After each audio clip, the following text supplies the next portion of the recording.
ये शुरुआत बहुत ही अलग है। वोटर लिस्ट में नाम रजिस्टर होते ही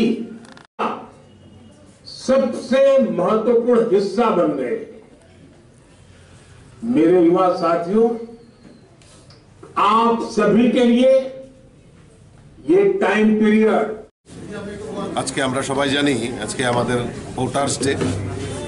আমাদের দেশের যশস্বী প্রধানমন্ত্রী নরেন্দ্র মোদীজি এবং আমাদের রাষ্ট্রীয় অধ্যক্ষ আদরণীয় জেপি নাড্ডাজি যুব মোর্চার ভাইদেরকে অনুরোধ করেছিলেন যে এই ভোটার্স ডেতে আমাদের যারা নতুন ভোটার হয়েছেন তাদের সঙ্গে মাননীয় প্রধানমন্ত্রী উনি ইন্টারেক্ট করবেন, উনি কথা বলবেন। তারই অঙ্গ হিসাবে আজকে সারা ভারতবর্ষে প্রায় 30 লক্ষ নব মতদাতা যারা নতুন ভোটার যারা তাদের সঙ্গে মাননীয় প্রধানমন্ত্রীজি ভার্চুয়াল মিটিং করেছেন।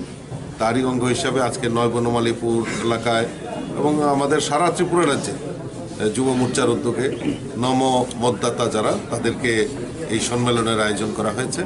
তারই অঙ্গ হিসাবে নয় বনমালীপুরেও আজকে এই নম মতদাতার ভোটারের সম্মেলন অনুষ্ঠিত হয়েছে। আমি আশা করি এই নব মতদাতারা আমাদের মোদিজির যে চিন্তা ভাবনা, মোদিজির যে বিকশিত সংকল্প, যে ভারত নতুন ভারত, সেটাকে জাগরণ করার জন্য এই নবমতদাতাদের একটা বিশেষ ভূমিকা রয়েছে এবং মাননীয় প্রধানমন্ত্রী উনার বক্তব্যে সেটা তুলে ধরেছেন যে উনি কি চাইছেন এই ভারতবর্ষের জন্য। তো কাজেই নবমতদাতাদের কাছে উনি আপিল করেছেন আগামী দিন বিকশিত ভারত যে আমরা চাই সেটাতে সামিল হওয়ার জন্য উনি আহ্বান করেছেন।